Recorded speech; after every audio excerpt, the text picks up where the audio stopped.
70이 넘은 나이에 30년 넘게 함께 일했던 동료가 어느 날 갑자기 모르는 사람처럼 변하는 걸 겪어보신 적이 있으신가요?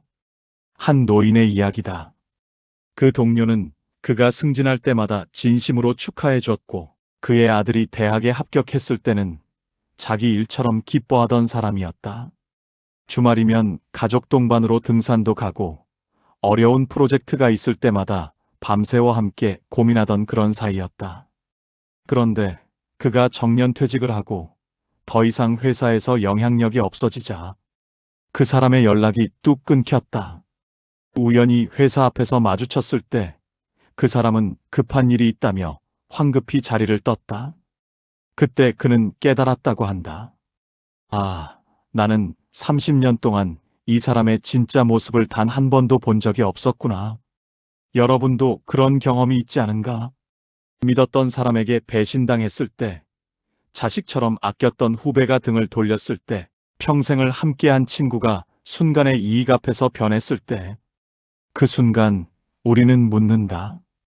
도대체 나는 그동안 뭘 본 거지? 왜 그때는 몰랐을까? 사실 신호는 늘 있었다. 우리가 보지 못했을 뿐이다.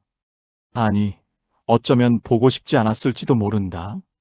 좋은 사람이라고 믿고 싶었으니까. 하지만 세월을 살다 보면 알게 된다. 사람을 판단하는 데는 복잡한 것도 오랜 시간도 필요 없다는 것을. 단 4가지만 보면 된다. 학력도 재산도 말솜씨도 아니다. 그 사람이 몇 살인지, 어떤 직업을 가졌는지도 중요하지 않다. 오늘 평생을 살며 깨달은 이 4가지 이야기를 들려주려 한다. 너무 늦게 알아버린 것들이지만 당신만큼은 뒤늦은 후회를 하지 않기를 바라며, 먼저 우리가 왜 사람을 잘못 보는지부터 이해해야 한다. 심리학에서는 이를 확증 편향이라고 부른다. 우리는 보고 싶은 것만 보고 믿고 싶은 것만 믿는 경향이 있다. 한 연구에 따르면 사람들은 첫인상을 형성하는 데 단 7초밖에 걸리지 않는다고 한다. 그리고 그 첫인상은 무려 70% 이상의 확률로 우리의 판단에 영향을 미친다. 문제는 그 7초 동안 우리가 보는 것들이다. 외모, 옷차림, 말투, 학벌, 직업, 모두 겉으로 드러나는 것들이다. 하지만 사람의 진짜 본성은 겉으로 드러나지 않는다. 심리학자 칼 융은 이렇게 말했다. 사람은 2개의 얼굴을 가지고 있다. 세상에 보여주는 페르소나와 진짜 자신인 그림자. 우리가 일상에서 만나는 대부분의 사람들은 페르소나, 즉 가면을 쓰고 있다. 친절한 척, 배려하는 척, 좋은 사람인 척. 그 가면은 이익이 있을 때, 모든 게 순조로울 때는 완벽하게 유지된다. 하지만 위기가 오면, 이익이 사라지면, 화가 나면 가면은 벗겨진다. 그때 비로소 그림자, 즉 진짜 모습이 드러난다. 또 다른 심리학 개념이 있다. 바로 근본 귀인 오류다. 이는 사람들이 타인의 행동을 판단할 때 상황보다는 성격에 귀인하는 경향을 말한다. 예를 들어 누군가가 우리에게 친절하게 대하면 우리는 생각한다. 이 사람은 원래 친절한 사람이야. 하지만 실제로는 그 사람이 우리에게서 무언가를 얻을 수 있기 때문에 친절한 것일 수도 있다. 반대로 누군가가 우리에게 무례하게 굴면 우리는 생각한다. 이 사람은 원래 무례한 사람이야. 하지만 실제로는 그 사람이 그날 하루 안 좋은 일을 겪어서 그럴 수도 있다. 우리는 상황을 보지 못하고 성격만 본다. 그래서 착각한다. 그렇다면 어떻게 해야 사람을 제대로 볼 수 있을까? 심리학자들은 한결같이 말한다. 일관성을 보라. 한두 번의 행동이 아니라 반복되는 패턴을 보라는 것이다.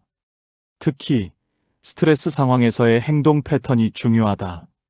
심리학에서는 이를 스트레스 테스트라고 부른다. 평온할 때는 누구나 좋은 사람이지만 압박 속에서 어떻게 행동하는가? 거기서 진짜 성격이 드러난다. 그리고 오늘 이야기할 4가지는 바로 그 스트레스 테스트와 일관성을 볼 수 있는 가장 확실한 지표들이다. 이 네 가지는 학자들이 수십 년간 연구한 결과 사람의 성격과 인성을 가장 정확하게 예측할 수 있는 요소들이다. 이제 하나씩 구체적으로 살펴보자. 구독과 좋아요도 함께 해주세요.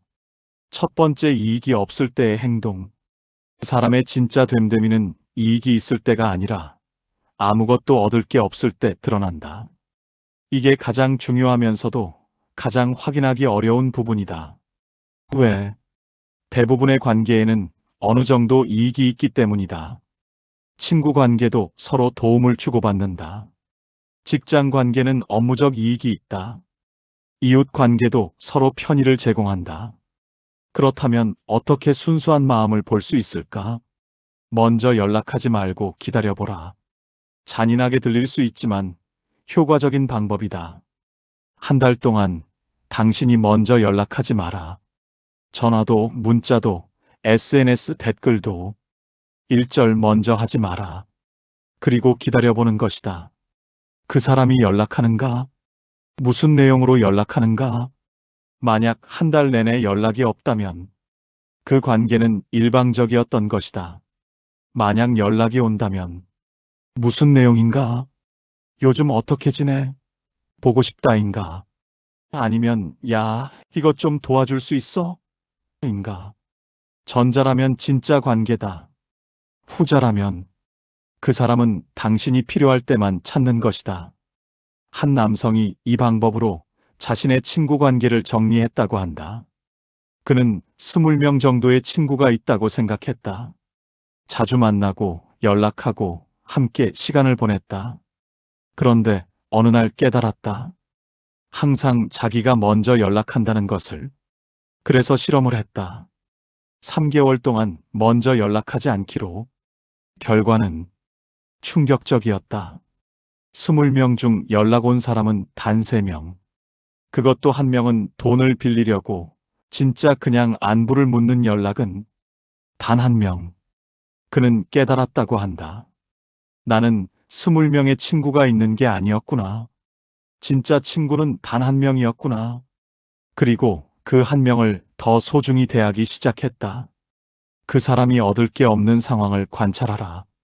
진짜 좋은 사람은 얻을 게 없어도 좋은 일을 한다. 길에서 누군가 넘어졌을 때 아무도 안 봐도 도와준다. 아이가 우는 것을 보면 부모가 아니어도 관심을 가진다. 노인이 무거운 짐을 들고 있으면 아무 데가 없이 도와준다. 기부를 할 때 남들이 알아주지 않아도 한다. 반대로 모든 선행을 SNS에 올리는 사람, 누가 보는 곳에서만 친절한 사람, 칭찬받을 수 있을 때만 도와주는 사람, 그건 진짜 선함이 아니다. 그건 이미지 관리다. 당신 주변 사람들을 관찰해보라. 아무도 안 볼 때도 친절한가? 칭찬받을 일이 아닌데도 도와주는가? 가장 확실하지만 가장 위험한 방법이 있다. 당신이 먼저 이익 없이 베풀어 보는 것이다. 그 사람이 어려울 때 아무런 데가 없이 도와주는 것이다. 돈을 빌려달라고 하면 빌려주되 돌려받을 거라고 기대하지 않는다. 시간을 내달라고 하면 내주되 보답을 바라지 않는다. 도움을 청하면 도와주되 나중에 갚아달라고 하지 않는다.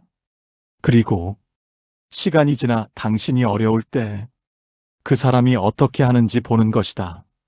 기억하고 돌려주는가? 당신이 어려울 때 당신을 도와주는가? 아니면 모른 척하는가? 피하는가?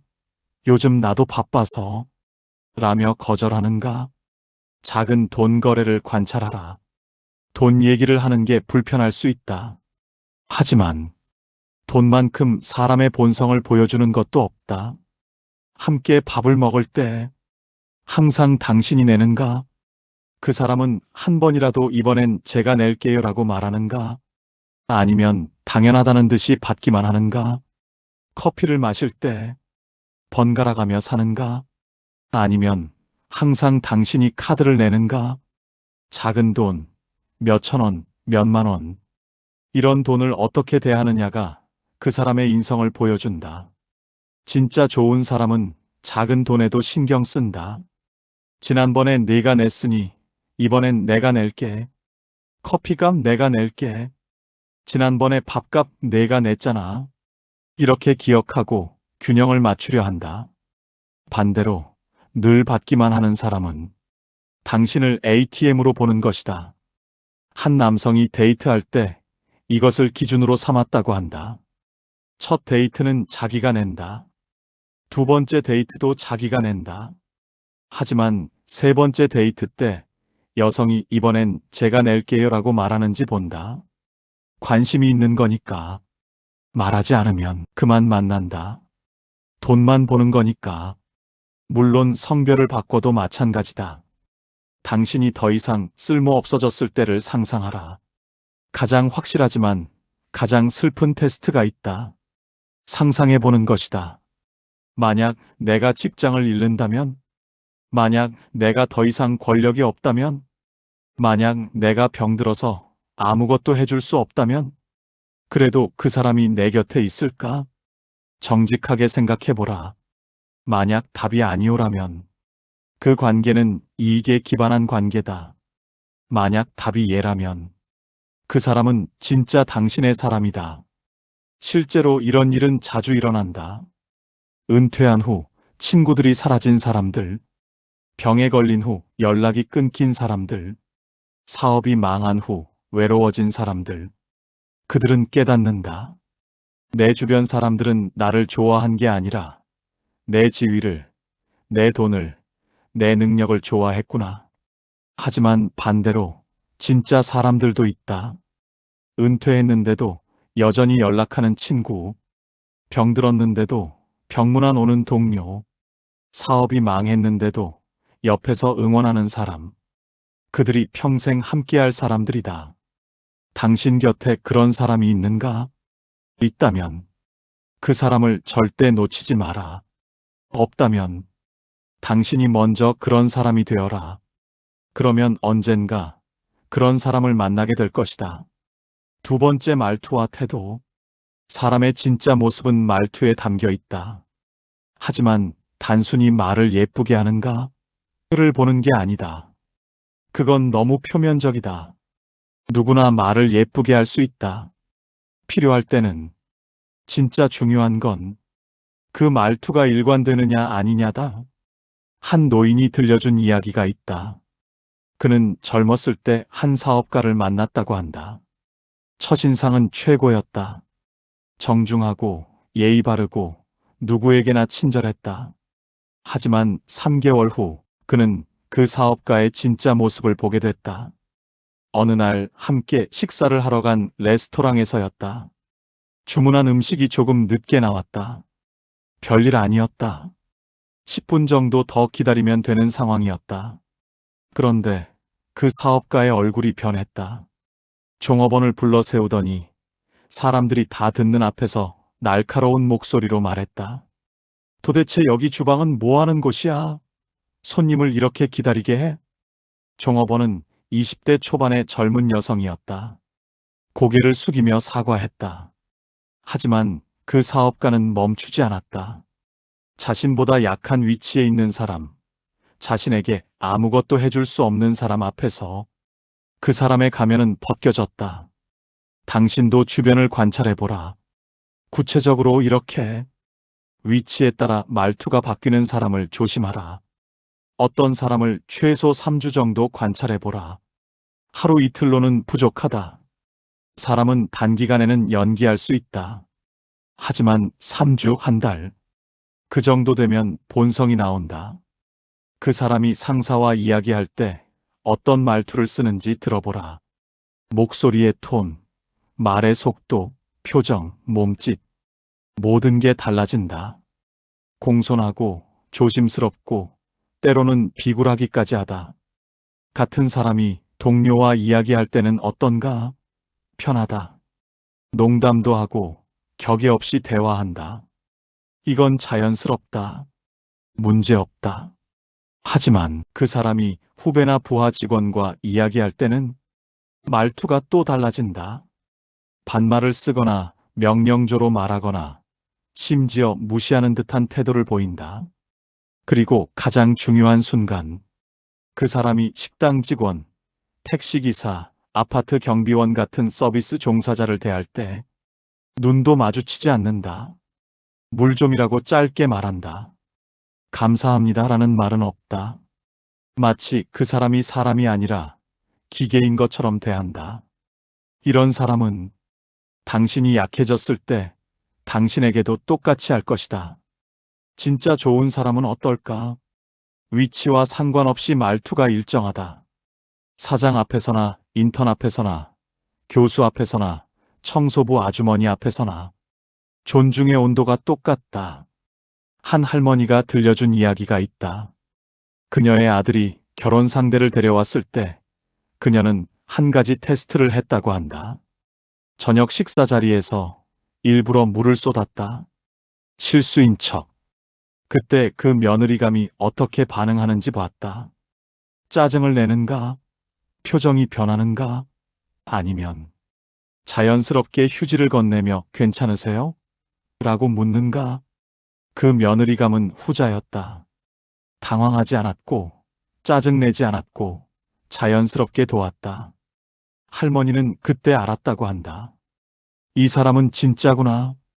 눈을 마주치는가, 마주치지 않는가. 이것은 정말 간단하지만 강력한 지표다. 사람을 존중하는 사람은 눈을 마주친다. 상대가 누구든 청소부 아주머니에게 수고하세요라고 말할 때도 눈을 마주친다.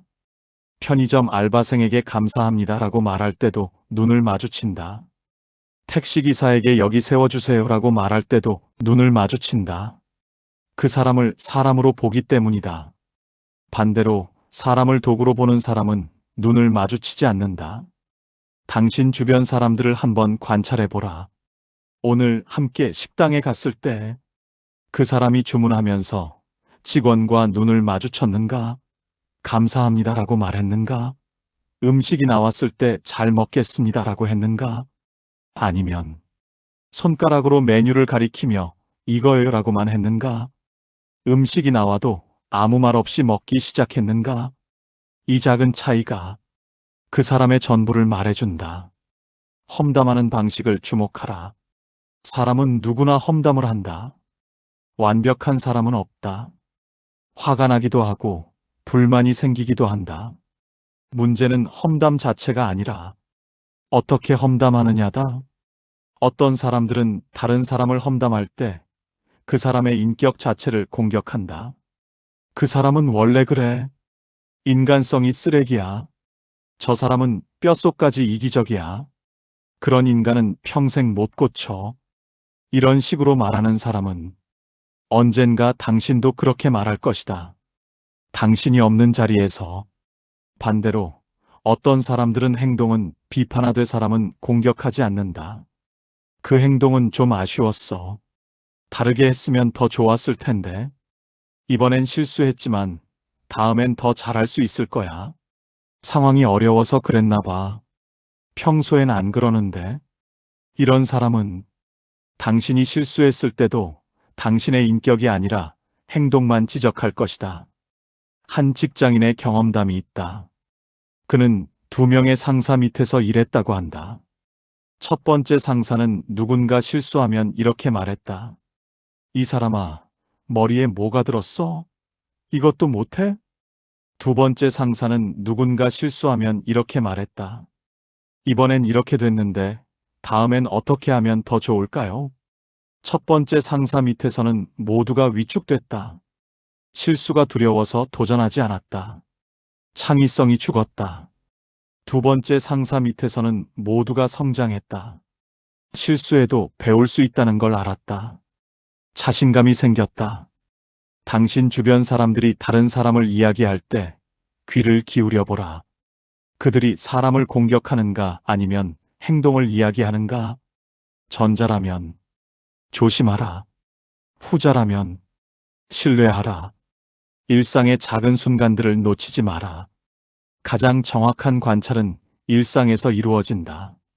특별한 순간이 아니라 평범한 순간에 함께 커피를 마시러 갔을 때 그 사람이 바리스타에게 어떻게 주문하는가? 함께 엘리베이터를 탈 때 뒤에 오는 사람을 위해 문을 잡아주는가? 함께 길을 걸을 때 휴지를 아무데나 버리는가? 아니면 쓰레기통을 찾는가? 이런 작은 순간들, 아무도 안 보는 것 같은 순간들에서 사람의 진짜 모습이 나온다. 한 여성이 자신의 남편감을 어떻게 선택했는지 들려준 적이 있다. 소개팅 때가 아니었다고 한다. 소개팅 때는 누구나 완벽하게 연기한다. 진짜 결정적인 순간은 데이트가 끝나고 집에 가는 길이었다. 그 남자가 택시를 잡아주었다. 그녀가 타려고 하는데 그 남자가 기사님께 정중하게 말했다. 안전하게 모셔다 주세요. 부탁드립니다. 그리고 기사님과 눈을 마주치며 고개를 숙였다. 그 순간 그녀는 알았다고 한다. 이 사람은 진짜구나. 아무도 안 봐도 나한테 잘 보일 필요가 없는 순간에도 다른 사람을 존중하는구나. 세 번째, 화날 때의 모습. 사람의 진짜 얼굴은 평온할 때가 아니라 화가 났을 때 드러난다. 좋은 일이 있을 때, 모든 게 순조로울 때는 누구나 좋은 사람이다. 웃고 배려하고 너그럽다. 하지만 화가 날 때, 예상치 못한 문제가 터졌을 때, 억울한 일을 당했을 때, 그때 그 사람의 본성, 진짜 모습이 나온다. 화를 내는 것 자체는 나쁘지 않다. 우리 모두 인간이다.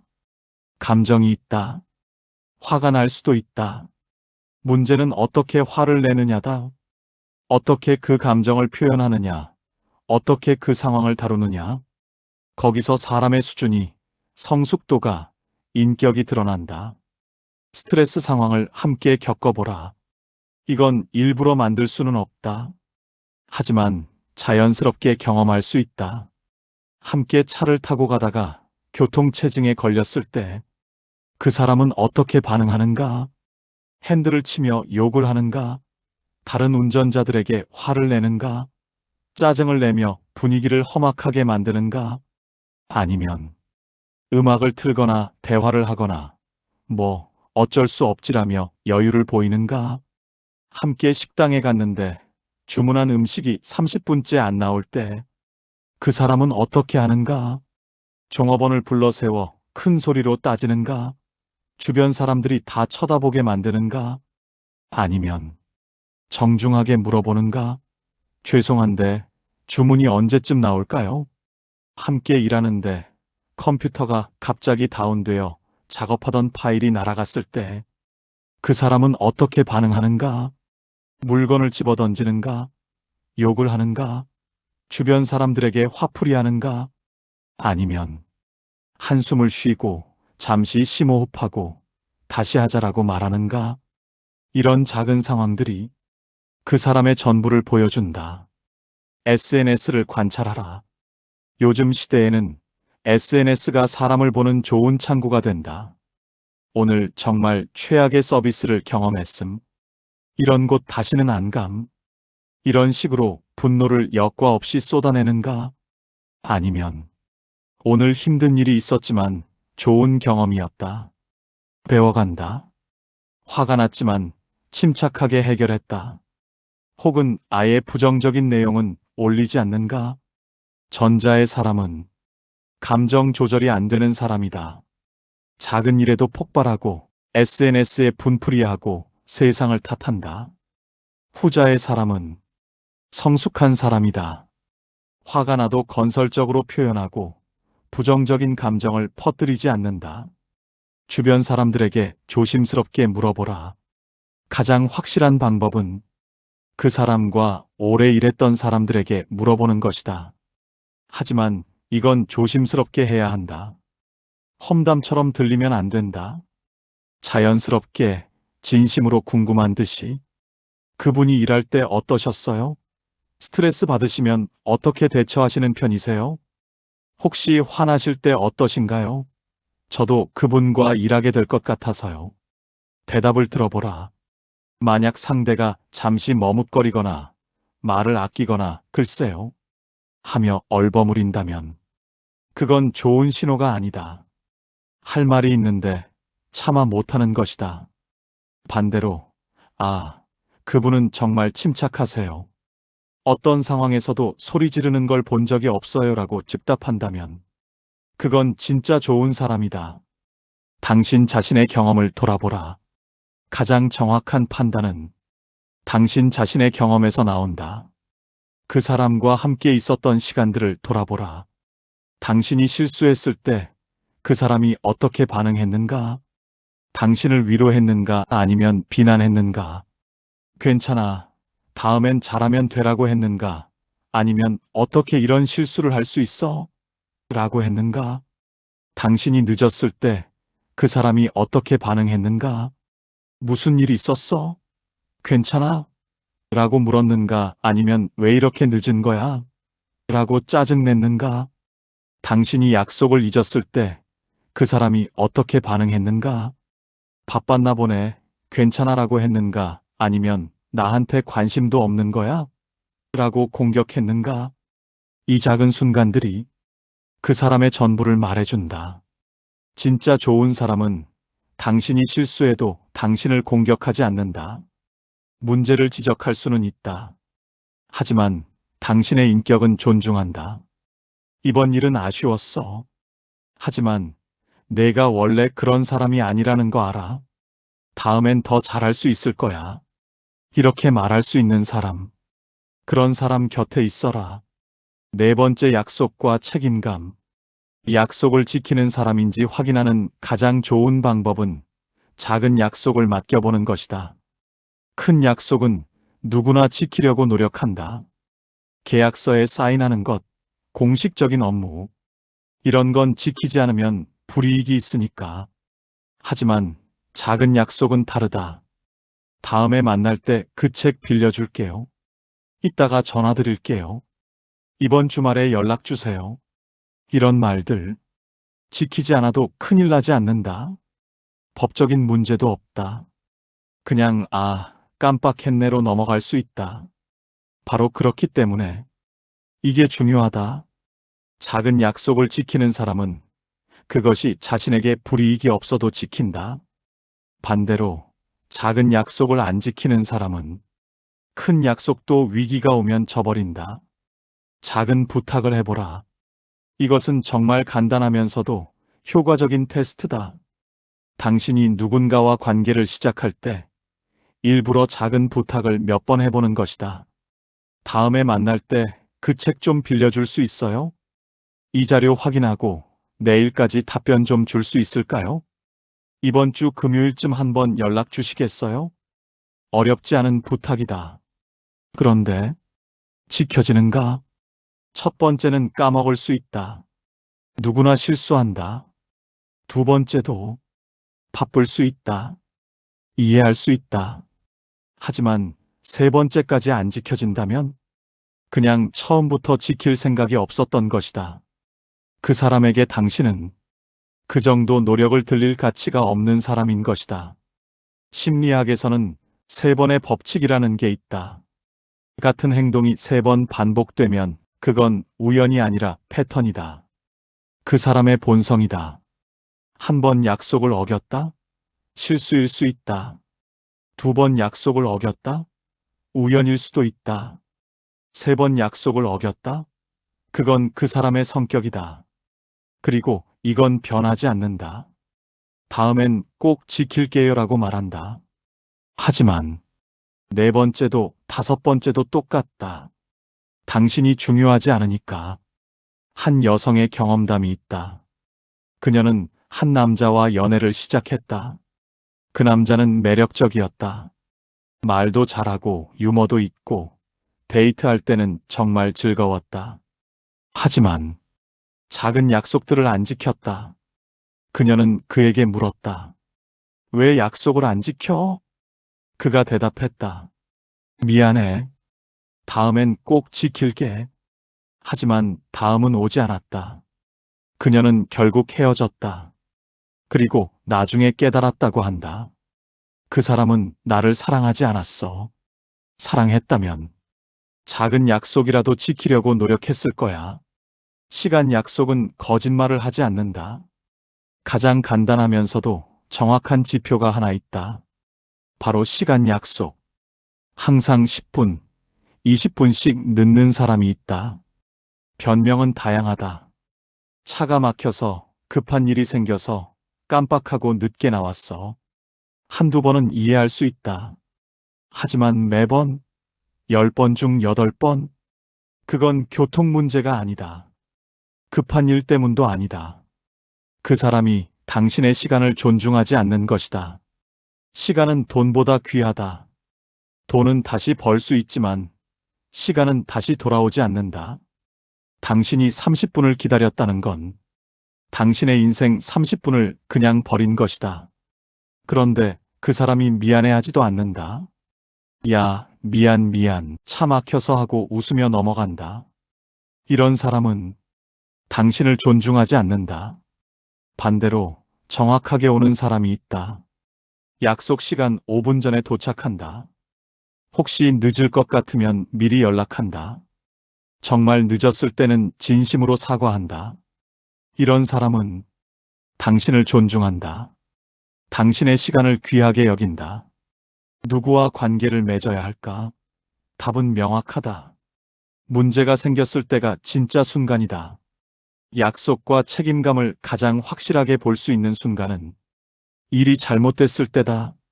모든 게 순조로울 때는 누구나 약속을 지킨다. 하지만 문제가 생겼을 때, 예상치 못한 일이 벌어졌을 때, 손해가 날 것 같을 때, 그때 누가 책임을 지려고 하고 누가 도망치려고 하는지 한 사업가가 들려준 이야기다. 그는 한 파트너와 함께 사업을 시작했다. 계약서를 쓸 때 그 파트너는 정말 열정적이었다. 우리 함께 성공합시다. 어려운 일이 있어도 함께 이겨냅시다. 신뢰가 가장 중요합니다. 멋진 말들이었다. 그런데 6개월 후 사업이 어려워졌다. 예상보다 매출이 안 나왔다. 추가 투자가 필요했다. 그 파트너에게 연락했다. 처음엔 전화를 안 받았다. 문자를 보냈다. 답이 늦었다. 겨우 만났을 때 그 파트너가 말했다. 사실 요즘 제 상황도 어려워서요. 추가 투자는 좀. 처음 계획과 다르게 된 건 아무래도 초기 전략이 잘못된 것 같은데요. 저는 제 역할은 다 했다고 생각하는데 영업 부분에서 좀 더 노력하셨어야 하는 거 아닌가요? 책임을 회피하고 남을 탓하고 도망칠 구멍을 찾는 것이었다. 그 사업가는 결국 혼자서 사업을 정리했다. 손해도 혼자 감당했다. 그리고 깨달았다고 한다. 잘 될 때의 약속은 아무 의미가 없구나. 어려울 때의 행동이 진짜구나. 반대로 진짜 책임감 있는 사람은 어떻게 행동할까? 당신 주변 사람들을 떠올려 보라. 문제가 생겼을 때 그들은 어떻게 반응하는가? 제 탓입니다. 제가 해결하겠습니다. 라고 말하는가? 아니면 그건 제 책임이 아닌데요. 원래 계획이 잘못된 거죠라고 말하는가? 전자는 신뢰할 수 있다. 후자는 조심해야 한다. 작은 돈을 빌려주고 관찰하라. 조심스럽지만 효과적인 방법이 하나 더 있다. 작은 돈을 빌려주는 것이다.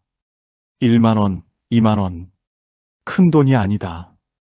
잃어도 크게 아깝지 않은 금액. 그리고 기다려보는 것이다. 그 사람이 기억하고 갚는가? 얼마나 빨리 갚는가? 아니면 아예 잊어버리는가? 당신이 상기시켜야 겨우 맞다 하고 갚는가? 작은 돈을 갚지 않는 사람은 큰 돈도 갚지 않는다. 작은 빚을 기억하지 못하는 사람은 큰 은혜도 기억하지 못한다. 한 노인이 말했다. 나는 평생 사람들에게 작은 돈을 빌려줬어. 돌려받을 거라고 기대하지 않고 그냥 그 사람이 어떤 사람인지 보려고.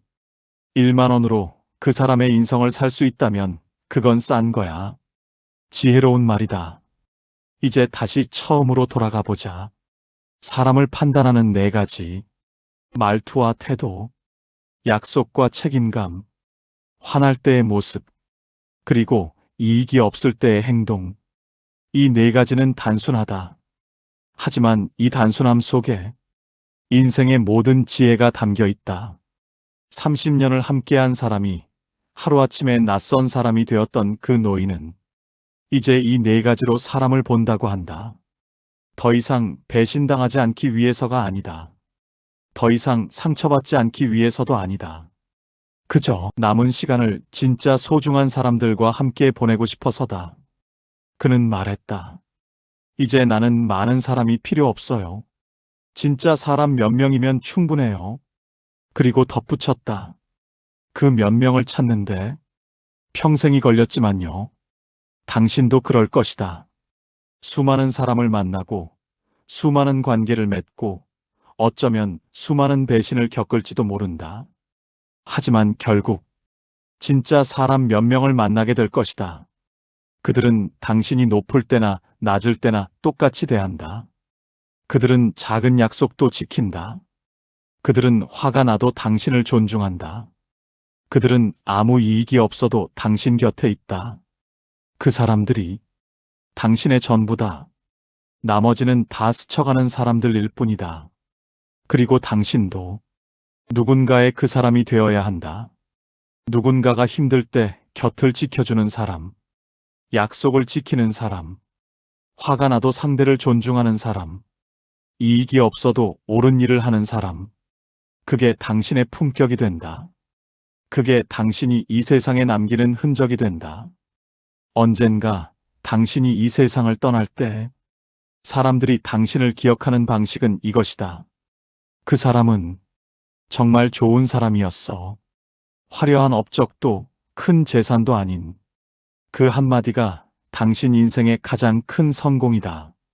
오늘 이 이야기를 듣고 있는 당신, 혹시 지금 누군가 때문에 힘든가? 배신당했는가? 상처받았는가? 그렇다면 이것만은 기억하라. 그 상처가 당신을 정의하지 않는다.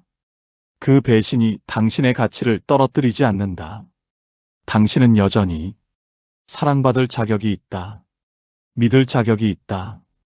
행복할 자격이 있다. 다만 이제는 조금 더 현명하게 사람을 보라.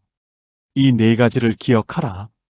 그리고 진짜 당신을 소중히 여기는 사람들과 남은 시간을 보내라. 인생은 짧다. 잘못된 사람에게 쓸 시간이 없다. 이제 진짜 사람들과 함께하라. 그들이 당신의 마지막 순간까지 곁에 있을 사람들이다. 그리고 당신도 누군가의 마지막 순간까지 곁에 있어줄 사람이 되어라. 그게 우리가 이 땅에서 할 수 있는 가장 아름다운 일이다. 이 이야기가 여러분의 마음에 조금이나마 닿았기를 바랍니다. 혹시 이 글이 도움이 되셨다면 구독과 좋아요 부탁드립니다. 여러분의 작은 관심이 더 많은 이들에게 이런 이야기를 전할 수 있는 힘이 됩니다. 그리고 댓글로 여러분의 이야기를 나눠주시면 감사하겠습니다. 여러분은 사람을 볼 때 무엇을 가장 중요하게 보시나요? 혹시 이 네 가지 외에 여러분만의 기준이 있다면 함께 나눠주세요. 우리 모두 서로에게서 배우며 성장할 수 있을 테니까요. 다음 이야기에서 또 뵙겠습니다. 여러분의 하루하루가 진짜 소중한 사람들과 함께하는 따뜻한 시간들로 채워지기를 바랍니다. 별책룸이었습니다.